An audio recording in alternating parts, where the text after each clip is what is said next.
ইসলামের মূল ৫টি স্তম্ভের মধ্যে অত্যন্ত গুরুত্বপূর্ণ রমজান। বছরের বিশেষ এই মাসটি মহান আল্লাহর তরফ থেকে মুমিন বান্দাদের জন্য অফুরন্ত নেয়ামত আর বরকতে পরিপূর্ণ।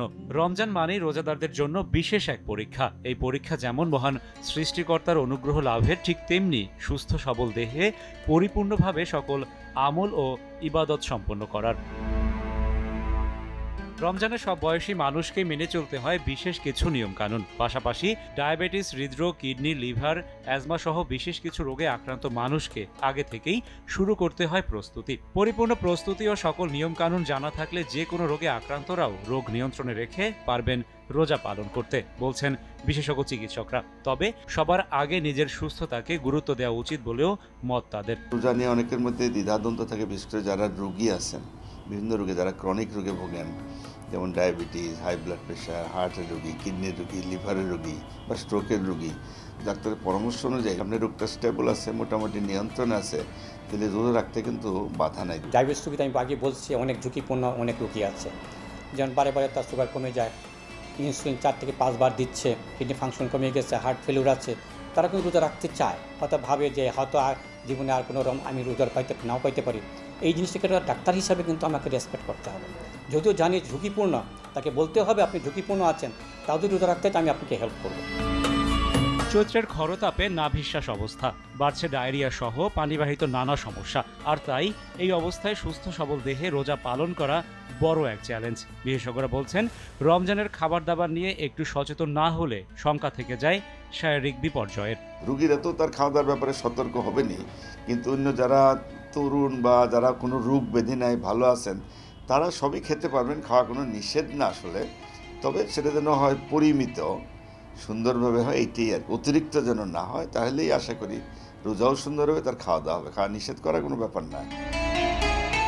রমজান মানে যেন বাহারি আর লোভনীয় খাবারের হাতছানি। সেহরিতে অনেকের যেমন অতিরিক্ত খাবার গ্রহণের প্রবণতা রয়েছে, ঠিক তেমনি ইফতারে অতিরিক্ত তেলে ভাজা খাবারের লোভ সামলাতে পারেন না অনেকেই। তবে চিকিৎসকরা বলছেন, সংযমের এই মাসে খাবার গ্রহণেও থাকতে হবে সম্পূর্ণ সচেতন ও সংযমী।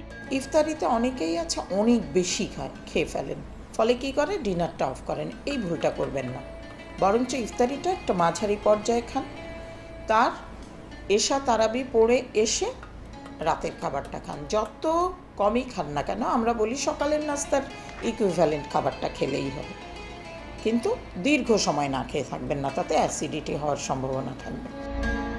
কেবল আত্মশুদ্ধি লাভের জন্য নয়, রোজা মানুষের দৈহিক উন্নতি সাধনেরও বড় এক উপলক্ষ। রমজানের 1 মাস সঠিকভাবে নিয়মকানুন পালন করলে বছরের বাকি মাসগুলোতেও রোগমুক্ত, সুস্থ, স্বাভাবিক জীবনযাপন সম্ভব। সুপ্রিয় দর্শক, স্বাগত জানাচ্ছি সময়ের স্বাস্থ্য বিষয়ক অনুষ্ঠান বুদ্ধিবাড়িতে। সঙ্গে আছি আমি রাশেদ বাপ্পি। অনুষ্ঠানের শুরুতেই প্রচারিত প্রতিবেদনটি দেখে আপনারা এতক্ষণে নিশ্চয়ই বুঝতে পেরেছেন আজ আমরা কি নিয়ে আলোচনা করতে যাচ্ছি। আমাদের আজকের আলোচনার বিষয় রমজানে স্বাস্থ্য সুরক্ষা। আর এ নিয়ে কথা বলতে আমাদের সঙ্গে স্টুডিওতে উপস্থিত আছেন দুজন বিশেষজ্ঞ চিকিৎসক। চলুন শুরুতেই তাদের সঙ্গে পরিচিত হয়ে নেই। আছেন এমিরেটাস অধ্যাপক ডাক্তার ABM আবদুল্লাহ, মেডিসিন বিশেষজ্ঞ ও প্রধানমন্ত্রীর ব্যক্তিগত চিকিৎসক, এবং আছেন অধ্যাপক ডাক্তার মোহাম্মদ ফারুক পাঠান, এন্ডোক্রাইনোলজি বিশেষজ্ঞ ও পরিচালক একাডেমি, বারডেম জেনারেল হাসপাতাল। আপনাদের দুজনকে স্বাগত জানাচ্ছি বুদ্ধিবাড়িতে। স্যার, রমজান সমাগত এবং এ পর্যায়ে এসে যে আবহাওয়াগত যে অবস্থা, অনেক গরম, পাশাপাশি ডায়রিয়া বাড়ছে, নানা ধরনের সমস্যাও দেখা দিচ্ছে মানুষের, তো এ পর্যায়ে এসে একজন রোজাদারের সামনের চ্যালেঞ্জ কী কী? 2টা রমজান কিন্তু আমরা করোনার মধ্যেই করছি আর কি। এবার মনে হয় সেদিক থেকে অনেকটা ভালো আছি, তবে অনেকটা নতুন উপদ্রবই বলতে হবে। যেমন ডায়রিয়া শুরু হয়েছে প্রচণ্ড আকারে, ইভেন ICD-তে তারা নাকি এত ডেইলি তো ঘন্টায় ঘন্টায় 53-54 জন রোগী পাচ্ছে, এবং গত কত বছরে তারা এত গত 60 বছরের ইতিহাসে এত বেশি রোগী দেখে নাই। সেটা তো একটা বিশাল ব্যাপার। আবার দিনও কিন্তু একটু লম্বা, তাই না? দিনটা কিন্তু তুলনামূলক একটু লম্বা আর কি, 14 থেকে 15 ঘন্টা একটু লম্বা সময় আমাদের রোজা থাকতে হবে। এই কতগুলো চ্যালেঞ্জ মোকাবেলা করেই কিন্তু আমাদের রমজানে রোজা রাখতেই হবে, থাকতেই হবে। বিশেষ করে আমরা যারা ধর্মপ্রাণ মুসলমান যারা, তা তো রোজা রাখবেনই, তারা তো রোজা রাখতে বদ্ধপরিকর। এর সঙ্গে আরেকটা কথা বলে রাখা ভালো, বিভিন্ন ক্রনিক রোগে যারা ভুগেন, ডায়াবেটিস, হাই ব্লাড প্রেশার, কিডনির রোগী, লিভারের রোগী, হার্টের রোগী, এই ধরনের রোগী তো অনেক রয়ে গেছে, তারাও কিন্তু অনেকে একদিকে রোজা রাখতে তারা বদ্ধপরিকর।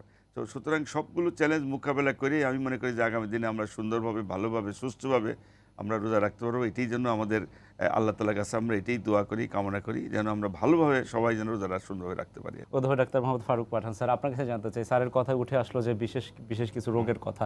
আপনি একজন এন্ডোক্রাইনোলজি বিশেষজ্ঞ হিসেবে আপনার কাছে জানতে চাই, একজন ডায়াবেটিক রোগীর কি কি চ্যালেঞ্জ আছে সামনের দিনে? একজন ডায়াবেটিস রোগী সে রোজা রাখতে চায়। আমি এখানে বলে রাখি যে বাংলাদেশে ডায়াবেটিস রোগীর সংখ্যা দিন দিন বাড়ছে। পরিসংখ্যান দিয়ে চিন্তা করি আমাদের 90% হলো আমাদের মুসলিম, সে হিসেবে ডায়াবেটিস মুসলিম রোগীর সংখ্যাও বাড়ছে এবং তারা সবাই রোজা রাখতে আগ্রহী। এই রোজা রাখতে গেলে প্রথমে ঝুঁকিপূর্ণ জিনিস আমাকে চিন্তা করতে হবে ডায়াবেটিস রোগীর ক্ষেত্রে, যে একটা অসুস্থতা। আমরা এটাও জানি যে আল্লাহ তাআলা তার কোরআন শরীফ এবং হাদিসে এই ব্যাপারে আপনি নির্দেশ দিয়েছেন যে তুমি অসুস্থ থাকো তুমি রোজা রাখিও না, সাময়িকভাবে তুমি রোজাকে তুমি স্থগিত রাখো, আবার যখন সুস্থ হবো তুমি রোজাকে আবার পালন করে আমাকে সেটা পূরণ করে দিবা। তা সত্ত্বেও কিন্তু অনেক ধর্মপ্রাণ যারা আগে থেকে রোজা রেখে আসছে, সামাজিক কারণে হোক বা তার মানসিক কারণে হোক, সন্তুষ্টি লাভের কারণে হোক, তারা রোজা রাখতে চায়। তো সেক্ষেত্রে একজন ডাক্তার হিসাবে আমাদের পরামর্শ হলো যে রোজা রাখার আগের থেকে আপনি প্ল্যান প্রোগ্রাম করেন যে 3 মাস আগের থেকে যে আমি রোজা রাখতে চাই, চিকিৎসকের কাছে যাওয়া এবং কীভাবে রোজা রাখবো সে প্রস্তুতিটা নেওয়া। সেক্ষেত্রে ঝুঁকিগুলিকে রোগীদেরকে বলে দেওয়া কী কী ঝুঁকি হইতে পারে। তার মধ্যে ইম্পর্টেন্ট হলো আমি কোন ধরনের ডায়াবেটিসে ভুগছি, আমার শারীরিক অন্যান্য কী সমস্যাগুলি কমপ্লিকেশনগুলি আছে, আমি কী ধরনের ওষুধ খাচ্ছি, আমার রক্তে শর্করা মাপার আমার ব্যবস্থা আছে কি না, আমাদের ফ্যামিলিতে সাপোর্ট আছে কি না, সব কিছু মিলেই আমরা ঝুঁকিটা চিন্তা করি কী কী ঝুঁকি হইতে পারে।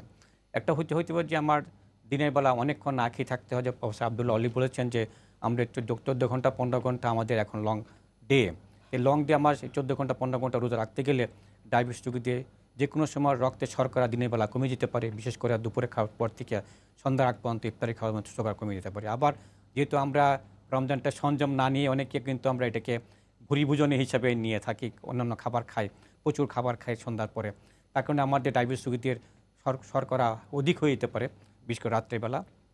এছাড়া গরমের দিন, লম্বা দিনের সময় আমার ডিহাইড্রেশন হওয়ার সম্ভাবনা থাকে বেশি, পানির স্বল্পতা হওয়ার সম্ভাবনা থাকে বেশি, সাথে আবার ইলেকট্রোলাইট ইমব্যালেন্স, লবণের ঘাটতি, স্বল্পতা হইতে পারে।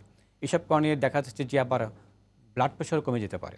এই যে ঝুঁকিগুলি আছে, এই ঝুঁকিগুলি মাথায় রেখে একটা ডায়াবেটিস রোগী সে কী অবস্থায় আছে চিন্তা করে তো ঝুঁকিগুলি তাকে বলে দেওয়া যে আপনি এই ঝুঁকিগুলি আছে, আপনি রোজা রাখতে গেলে আপনার শারীরিকভাবে আপনার দেহের উপরে, আপনার স্বাস্থ্যের উপরে আপনি অনেক ঝুঁকি বাড়বে যদি রোজা রাখতে চান। তা সত্ত্বেও অনেক এই ঝুঁকিপূর্ণ অবস্থাও কিন্তু অনেকে রোগীরা রোজা রাখে। সেক্ষেত্রে মুসলমান ডায়াবেটিস রোগী হিসাবে ডাক্তার হিসাবে আমার পরামর্শ হলো তাকে এই ঝুঁকিকে চিন্তা করে তাকে সাহায্য করতে হবে, সেসব সম্পূর্ণ নিরাপদে রোজা রাখতে পারে, সব কিছু রিচুয়ালগুলি পালন করতে পারে। তার জন্য ইম্পর্টেন্ট হলো একটা স্ট্রাকচার এডুকেশন প্রোগ্রাম। আমাকে রোজা রাখার কমপক্ষে 3 মাস আগের থেকে যদি আমি এই প্রোগ্রামটা করে দিই, এডুকেশনটা দিয়ে দিই, আপনার খাদ্য কেমন হবে, ফিজিক্যাল অ্যাক্টিভিটি কী করে হবে, দিনের বেলা কয়বার রক্ত শর্করা মাপবেন, কী দেখা উদ্দেশ্য, সরকার কমে গেল কিনা বা বেড়ে গেল কিনা, আপনি রোজা ভঙ্গ করবেন কিনা, অসুস্থ হলে কী করবেন, এই যে ওষুধপত্র আপনার রোজার শুরু থেকে কী মাঝখানে আপনার ওষুধপত্র কীভাবে অ্যাডজাস্ট করবেন, এই প্রত্যেকটা জিনিস নিয়ম আছে সবগুলি যাতে হবে এবং আপনি বলছেন 3 মাস আগে থেকে একটা প্রোগ্রাম করা এটা রয়েছে। স্যার একটু জানবো যে ডায়াবেটিক রোগীর ক্ষেত্রে সবথেকে বেশি সংখ্যা যেটি হচ্ছে রক্তের শর্করা বেড়ে যাওয়া কিংবা কমে যাওয়া, এই বেড়ে গেলে বা কমে গেলে কি কি উপসর্গ দেখা দেয়? কমে যাওয়ার ঝুঁকিটাই কিন্তু বেশি। যেমন কারো যদি কমে যায়, রোগীরা কিন্তু নিজেরাই বুঝে, এই জন্য রোগীদেরও বলেই যে আপনারা যারা রোজা রাখবেন ডায়াবেটিস রোগী, আপনারা অনেক আগে থেকেই এই ব্যাপারে ডাক্তারের সঙ্গে যোগাযোগ করবেন, লক্ষণ কী, কোনটা কী হয়, কখন কী করতে হবে, এগুলো কিন্তু খেয়াল রাখবেন। এবং রোগীরা কিন্তু প্রায়ই জানে। আজকাল আমি তো রোগীদের এই কথাটা বলি যে ডায়াবেটিস রোগীদেরই বেশি বুঝতে হয়, ডাক্তারের অত বোঝা, নিজেরা বুঝলেই কিন্তু অনেকটা রোগী অনেক ডাক্তারের চেয়ে কিন্তু ভালোই বুঝে আসলে। যেমন ধরেন কারো যদি গ্লুকোজ কমে যায়, রোগী কিন্তু বুঝতে হয়, বুক ধরপড় করছে, খুব ঘাম দেয় বেশি, মাথা ঘুরতেছে, অজ্ঞান হয়ে যাওয়ার অবস্থা, রোগী কিন্তু বুঝতে পারবে। আরেকটা হলো যে সুগার যদি বেড়ে যায়, সুগার যদি বেড়ে গেলে কিন্তু মুখ শুকায় যায়, কারো যদি এই ধরনের লক্ষণ হয় তার কিন্তু সুগারটা টেস্ট করা উচিত। আমি মনে করি অনেক আলেম ওলামা কিন্তু একমত, তাতে কিন্তু রোজার কোনো ক্ষতি, একটু টেস্ট করলে কি ক্ষতি হবে, টেস্টটা কিন্তু করা উচিত। কারণ যদি বেশি কমে যায় রোজা ভাঙতে হবে, আর যদি ভালো থাকে তাহলে তো ঠিক আছে, অন্য কারণেও এটা হতে পারে, কারণ ডিহাইড্রেশনের একটা ঝুঁকি তো রয়েই গেছে আর কি। সুতরাং রোগীরা কিন্তু এই ব্যাপারে সতর্ক থাকবেন। যেমন আজকাল তো অনেক টাকা আছে, একবার খেলেই ওষুধ একবার খেলেই চলবে, এখন সন্ধ্যায় খাবে না সকাল খাবে, ডাক্তার কিন্তু অ্যাডজাস্ট করে দেবে। যারা সন্ধ্যায় খেতেন বা সকালে খেতেন, এটা হয়তো সন্ধ্যায় খেতে হবে। যারা ইনসুলিন নেন, অনেকগুলো একবার নিলে হয়, যারা 2বার নেন, মেইন ডোজটা হয়তো সন্ধ্যার দিকে বেশি ডোজটা নেবেন, সেহরির সময় ডোজ কমায় নিতে, এইভাবে নিয়ে নিজে এইভাবে। আর সবসময় কিন্তু ডাক্তারের সঙ্গে যোগাযোগ রাখবেন। এবং আপনার মনে রাখতে হবে, অন্য রোজার আগে যেভাবে আপনার ডায়াবেটিস কন্ট্রোল করে চলতেন, মেনটেন করে চলতেন, রোজার মধ্যেও কিন্তু একইভাবে সুন্দরভাবে কিন্তু স্যার maintain তারপরও করে একটা চলবে। কথা থেকে যায় যে রমজানে ওই অন্য সময়ের মতো হাঁটা চলা, কায়িক পরিশ্রম করা ওইটা তো অনেক ক্ষেত্রে হয়ে ওঠে না। না, সেটাও করতে হবে। যারা দিনের বেলা পারেন না, রাতে করবেন। করা একেবারে হয়তো হেভি করতে পারবেন না, একেবারেই করা যাবে না তা কিন্তু না। একটু ডায়েট কন্ট্রোল তো করতেই হবে। সন্ধ্যার পরে, ইফতারের পরে অনেকে তারাবি পড়বেন, তারাবিতেও দেখবেন যে মানুষ নামাজে যাবে, সেটাও করে। এমনিতে কিন্তু হাঁটা চলা করে নিতে পারবেন। করা যাবে না তা কিন্তু না। নামাজটা আদায় করেও তো একটা একটা করা কিছুক্ষণ হাঁটা চলা এইভাবে কিন্তু করবে। মূল ট্রিটমেন্টই তো এটা আর কি, ডায়েট কন্ট্রোল, এক্সারসাইজ। স্যার আবারও আপনার কাছে ফিরবো, ওই যে শর্করার প্রসঙ্গে আবারও ফিরতে চাই। যদি কারো শর্করা বেড়ে যায়, সেটি যদি স্যার যেমনটা বললেন যে রক্ত পরীক্ষা করে দেখার বিধানটি রয়েছে, শর্করা যদি বেড়ে গেল সেক্ষেত্রে তো অবশ্যই ইনসুলিন নিতে হবে। সেই বিষয়টা অথবা কমে গেলে আসলে তাকে ওই সময় রোজা ভেঙে কি করতে হবে, ওই করণীয়টা কি? সেক্ষেত্রে আমি যেটা বললাম এডুকেশন প্রোগ্রাম প্রথম যেটা হলো যে এইটা অ্যাভয়েড করার জন্য আপনার যে খাবারদের তালিকাটা আছে, যে আপনাকে যেটা আমরা বলি যে ব্যালেন্স ডায়েট বলি, এটার রোজার আগেও যেমন ডায়াবেটিস রোগীদের প্রয়োজন, রোজার মাঝখানেও কিন্তু প্রয়োজন। পুরো খাবারটাকে 6 বারের খাবারটাকে আমরা 3 ভাগে করে দিচ্ছি, এটা মানতে হবে। না খেয়ে রোজা রাখা যাবে না। সেরিটা খেতে হবে অবশ্যই। অনেক মানুষ আছে সেরি খায় না, যার সাথে পানি খেয়ে রোজা রাখতেছে, এটা চলবে না ডায়াবেটিস রোগীর জন্য। এবং আপনার সেরি খাওয়াটা খেতে হবে যা আজানের আগে দিয়ে। 3 বেলা খাওয়া, নিয়ম মতো খাওয়া, পরিমাণ ঠিক রাখা, ভুরি ভোজন খাওয়া যাবে না। যেসব খাবার খেলে আমার হজমের ব্যাঘাত ঘটবে সেই খাবারগুলি আমরা খাবো না। তারপরে পানি খাবো প্রচুর পরিমাণে। তাহলে তুমি এইভাবে মেনে চলি, তাহলে আমার দিনের বেলা সরকার কমে যাওয়ার প্রবণতা থাকবে না। আর ঘন ঘন ব্লাড টেস্ট করবো, রিপোর্ট দেখে আমি দরকার লাগলে সেরির ডোজটা আরও কমাই দিব। আর যেটা ইফতারের যে ডোজটা ছিল আমি সরকার মাপবো খাওয়ার পরে, ইফতার খাওয়ার পরে, ডিনারের সময় রাত্রেবেলা অথবা সেরি খাওয়া আগের দেখবো যে শর্করা যদি বেশি থাকে আমি ইনসুলিন ডোজটা তো বাড়াই দিলাম, অথবা যে ইফতারের সময় যে খাবার বড়িটা ছিল সেই ডোজটা আমি বাড়াই দিলাম। তাহলে সেভাবে আমাকে অ্যাডজাস্টমেন্টটা কিন্তু রুগীকে শিখতে হবে, রুগীকে বলতে হবে। ডাক্তার হিসাবে আমাকে বলে দেওয়া উচিত যে আপনি রোজার সময় আপনি ওষুধপত্র আপনি এইভাবে অ্যাডজাস্ট করলে আপনি অবশ্যই আপনি শর্করার নিয়ন্ত্রণও থাকবে, হাই হবে না এবং কমে যাবে না। আর যেটা প্রফেসর আবদুল্লাহ বলেন যে আমার যে কায়িক পরিশ্রম, দিনের বেলা অবশ্যই আমি কায়িক পরিশ্রম করতে দেবো না, বিশেষ করে দুপুর খাওয়ার পর থেকে আমি কখনো হেভি কায়িক পরিশ্রম করতে দেবো না। কিন্তু কায়িক পরিশ্রম তো না করলে সরকার নিয়ন্ত্রণ থাকবে না। সেক্ষেত্রে যেটা আমার তারাবি পড়ি, জামাতে যদি আমি তারাবি পড়ি, নেলি 33 রাকাত নামাজ, এশার নামাজ সহ দুই হয়ে থাকে, তাহলে আধা ঘন্টা ইকুইভ্যালেন্ট হয়ে যায় আমার ফিজিক্যাল অ্যাক্টিভিটি। কেউ যদি 1 ঘন্টা আগে এক্সারসাইজ করতেন, তাহলে আমি তারাবি করার আগে দিয়ে আমি আধা ঘন্টা হেঁটে নিলাম, আর তারপরে পরে আমি আধা ঘন্টা হেঁটে নিলাম, তাহলে আমার 1 ঘন্টা হয়ে যায়। কোনো অবস্থাতে স্টেনুয়াস এক্সারসাইজ, হেভি এক্সারসাইজ আমি দিনের বেলা কখনোই করতে দেবো না, কারণ তাতে আমার শর্করা কমে যাওয়ার প্রবণতা থাকবে এবং আমার ডিহাইড্রেশন হওয়ার প্রবণতা থাকবে। এটাই আমরা সবসময় অ্যাভয়েড করবো যে আপনার ফিজিক্যাল অ্যাক্টিভিটিটা কখনো যেন দিনের বেলা না হয়। উচ্চ রক্তচাপ বা হার্টের সমস্যা না, তাদের এই জন্য এই ধরনের রোগীদেরও আসলে রোজা রাখা কোনো নিষেধ নাই। হ্যাঁ, যদি রক্তচাপ কন্ট্রোল, নিয়ন্ত্রণ আছে, তো রোজা রাখতে অসুবিধা কি? শুধু ডোজগুলো একটু অ্যাডজাস্ট করে প্রয়োজনীয় ডাক্তারের সঙ্গে কথা। ইভেন যারা হৃদরোগের কথা বললেন, সেখানেও কিন্তু হৃদরোগ যদি কন্ট্রোল থাকে, নিয়ন্ত্রণ থেকে ভালো থাকে, তাদের তো রোজা রাখা নিষেধ নাই। এবং শুধু তাই না, অন্যান্য অনেক রোগী তো আছেন, যেমন কিডনি রোগী, অবশ্যই তারা কিডনির ডাক্তারের সঙ্গে কথা বলবেন, স্পেশালিস্ট। উনি যেভাবে যদি বলে যে না রাখাই যাবে না, স্যার ডায়ালাইসিসের রোগীর ক্ষেত্রে ডায়ালাইস যদি কারো প্রয়োজন পড়ে, আর ডায়ালাইস তো ডেইলি করে না, সপ্তাহে 2 দিন 3 দিন করে, তাতে কিন্তু কোনো নিষেধ নেই। আরেকটা কথা বলতে হবে যে অ্যাজমা যারা, হাঁপানি রোগী যারা, আজকাল কিন্তু অনেক ভালো ভালো মেডিসিন পাওয়া যায়, হয়তো 1 বার 2 বার খেলেই চলে, দিনের ডোজটা রাতে অ্যাডজাস্ট করেন। অনেকে একটু ইনহেলার নিয়ে কিন্তু একটু দ্বিধাদ্বন্দ্বে ভোগেন। হ্যাঁ। দিনে হয়তো শ্বাসকষ্ট বাড়লো, ইনহেলার নেয়, তো তারা ইনহেলার নিবে কি নিবে না। আমি বিভিন্ন জায়গায় আমি তথ্য কালেক্ট করে আমি দেখছি, পড়াশোনা করে, অনেক আলেমালা কিন্তু একমত, ইনহেলার কিন্তু রোজা রাখা অবস্থায় দিনের বেলা কারো যদি প্রয়োজন হয়, উনি কিন্তু শ্বাসকষ্ট হলে কিন্তু নিতে পারবেন, তাতে রোজার কোনো ক্ষতি হবে না। এটাও কিন্তু অনেকের দ্বিধাদ্বন্দ্ব রয়ে গেছে। সুতরাং আমি মনে করি যে রোজা রুগী যেই হোক, ডাক্তারের সঙ্গে পরামর্শ করে, বিশেষ করে ডাক্তারের জন্য একটু দিনদার ডাক্তার হয়, উনি যেন ভালো পরামর্শ দেয়, সৎ পরামর্শ দেয়, এই অনুযায়ী ডাক্তারের পরামর্শ করে রোজা রাখতে কোনো নিষেধ নাই, রাখতে পারবেন।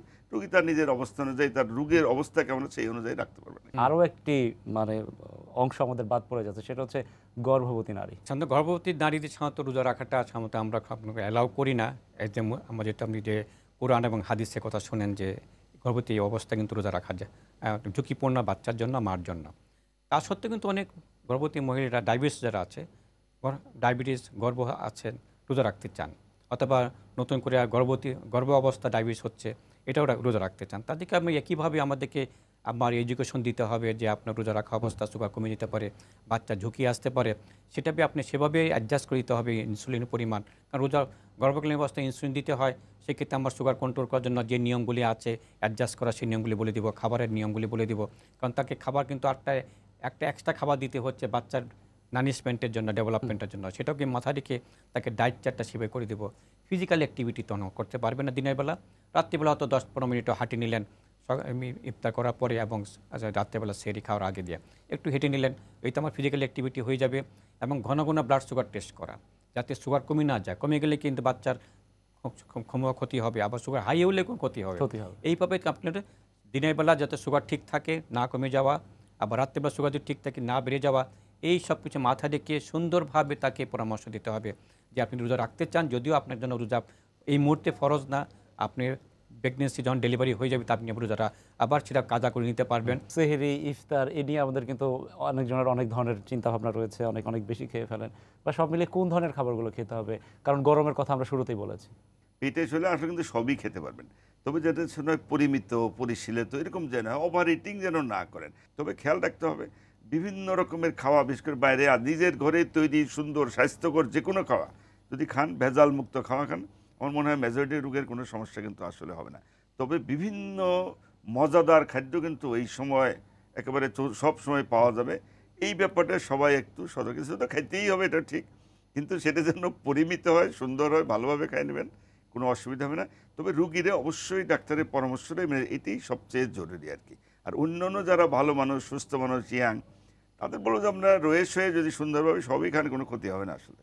তবে যেটা যেন হয় স্বাস্থ্যকর যেন হয়, ভেজাল মুক্ত যেন হয়। ইসলামের বিধান রয়েছে যে 14 বছর হয়ে গেলে রোজা রাখা যায়। সে কম বয়সী যারা এবছর নতুন করে রোজা রাখবেন তাদের কম বয়সে এমনিতে বলি যে এক্সট্রিম এইজে সাধারণত রোজা রাখাটা সাধারণত আমাদের সঙ্গে এক্সাম্পটেড করা আছে। তারপর তো অনেক এমনিতে সবাই রোজা রাখছে, বাচ্চা ছেলে সেও রোজা রাখতে চায়, কিন্তু ডায়াবেটিস না হয়ে তার কোনো প্রবলেমই নাই, সে রোজা রাখতে পারে। আর যদি ডায়াবেটিস হয়েই থাকে, টাইপ 1 ডায়াবেটিস বেশিরভাগ ক্ষেত্রে, তাকে মাল্টিপল ডোজে ইনসুলিন দিতে হয়, কয়েকবার দিতে হয়।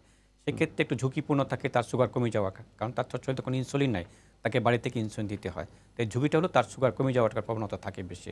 সেক্ষেত্রে তাকে সেভাবে পরামর্শ দেওয়া, ইনসুলিন ডোজটা অ্যাডজাস্ট করা, খাবারের পরিমাণটা কী হবে, ইফতারের সময় কী হবে, সেরির সময় কী হবে, ডিনার খেতে হবে। সেহরির টাইমটা কখন? সেরির সময় সাধারণত আমি বলি আমরা ফজর নামাজের জাস্ট আগে শেষ করা। অনেকে আছে যে সন্ধ্যার সময় না খেয়ে নেয়, ডিনার খেয়ে নিলে আর সেরি খাচ্ছে না, তা হবে না। বিশেষ করে টাইপ 1 রোগী বেলা যারা ইনসুলিন দেয়, যার ঝুঁকিপূর্ণ, যার সুগার কমে যাওয়ার ঝুঁকিপূর্ণ যে ছোটো রোগীগুলি আছে, টাইপ 2 বেলাও কিন্তু হইতে পারে। সেক্ষেত্রে আমার সেরিটা জাস্ট আজারের আগে শেষ করে দেওয়াটা, তাহলে আমার অনেকক্ষণ খাবার থাকবে। আমার ওই ধরনের খাবার খেতে হবে যেটা শর্করা আস্তে আস্তে রক্তে যায়। আচ্ছা, যেমন রিফাইন্ড কার্বোহাইড্রেট খেলে চট করে ব্লাডে যায়, এবং দেখা যাচ্ছে আপনার সেরি খাবার সকালবেলা সুগার হাই থাকে। তো আস্তে শর্করাটা যদি অ্যাবজর্পশন হয়, সেই ধরনের খাবার খেলে আমার দিনের বেলা হাইপোগ্লাইসিমিয়া যেটা হয়, যেটা সুগার কমে যাওয়ার প্রবণতাটা টাইপ 1 রোগীদের এটা হবে না, বাচ্চাদের বেলা হবে না। এবং সেক্ষেত্রে ইনসুলিন ডোজটা রিঅ্যাডজাস্ট করে দেওয়া, কারণ তাদেরকে অনেকবার দিতে হয়, কয়েকবার দিতে হয়। সেটা দিয়ে মেনে রাখি, সেই রোগীগুলি টাইপ 1 রোগী যদি ইয়াং ডায়াবেটিস যদি আমাদের কাছে আসে, তখন আবার সেইভাবে পরামর্শ দিব, খাবার ব্যাপারে পরামর্শ দিব, ফিজিক্যাল অ্যাক্টিভিটি পরামর্শ দিব, ব্লাড সুগার কভার করে সে কীভাবে ইনসুলিনের পরিমাণটা ইফতার খাওয়ার আগে, দুপুরে ব্লাড সুগার দেখে, সেরি খাবার সকালবেলা ঘুমিতে উঠে সে রিপোর্ট দেখে, ইফতার খাওয়ার 2 ঘন্টা পর রিপোর্ট দেখে তার ইনসুলিনের পরিমাণটা, এটা যা প্রত্যেকটা টাইপ 1 রোগী কিন্তু জানে। আমরা সেটাকে এডুকেশন দিয়ে দিই, ইনসুলিনের পরিমাণটা তুমি কীভাবে 2-3 দিন পর সুগার রেকর্ড করে রিপোর্ট দেখে তুমি অ্যাডজাস্ট করবা। সবশেষ প্রশ্ন আপনার কাছে করতে চাই, সেটা হচ্ছে রমজান পরবর্তী সময় করণীয় কি? দেখা গেল 1 মাস আমি সংযমের মধ্যে ছিলাম, ঈদের পর থেকে আবার অঢেল খাওয়া দাওয়া বা অন্যরকম জীবনযাপনে চলে না, সেটাও ঠিক না। রমজান তো মূল শিক্ষাটাই তো সংযম আর আত্মশুদ্ধি, তাই না? এবং সংযমই তো শিক্ষা দিচ্ছে আমাদের। এটা শিখালে 1 মাসের ট্রেনিং, এটা একটা ট্রেনিং বলতে পারেন, নিয়ে বাকি 11 মাস এই সুন্দরভাবে সংযমের সাথে সুন্দরভাবে জীবনযাপন করবো, ডিসিপ্লিন লাইফ মেনটেন করব, এটাই কিন্তু মূলত রমজানের শিক্ষা। কিন্তু যেটা হবে অনেক সময় দেখা যায়, যেদিন রোজা শেষ হলে পরের দিন ঈদ, তখন আবার খাওয়া দাওয়ার কিন্তু ধুমও পড়ে যাবে, এটাও কিন্তু ঠিক না। সেখানেও যেটা আমি বলছি আগেই, খাওয়া সবই করতে পারেন, কিন্তু সেটা যেন পরিমিত হয়। এবং বাকি 11টা মাস রমজান থেকে যে শিক্ষাটা আমরা নিলাম, অন্যান্য 11টা মাস যেন আমরা এইভাবে চলতে পারি, এই ব্যাপারে যেন সবাই সতর্ক থাকেন। তাহলে কিন্তু আমি ভালো থাকবো, পরিবার ভালো থাকবে, পাড়া প্রতিবেশী ভালো থাকবে, দেশ ভালো থাকবে, দেশের মানুষ ভালো থাকবে। সবার জন্য কিন্তু রমজানের এটা একটা বড় শিক্ষা কিন্তু। স্যার, আপনাদের দুজনকে অসংখ্য ধন্যবাদ বদ্যিবাড়িতে আসার জন্য, মহামূল্যবান পরামর্শ দেওয়ার জন্য। ধন্যবাদ আপনাকে। শরীরের অতিরিক্ত মেদ দূর করা সহ স্বাস্থ্য সুরক্ষায় রোজার রয়েছে বিশেষ গুরুত্ব। তবে বছরের একটি মাস রোজা রাখতে গেলে চিকিৎসকের পরামর্শ মতো সবারই উচিত বিশেষ কিছু নিয়মকানুন মেনে চলা, নয়তো ঝুঁকি থাকে স্বাস্থ্য বিপর্যয়ের। আজ এ পর্যন্তই। আগামী বুধবার একই সময় হাজির হবে বদ্যিবাড়ি। সে পর্যন্ত সবাই ভালো থাকুন, সুস্থ থাকুন আর সঙ্গে থাকুন সময়ের।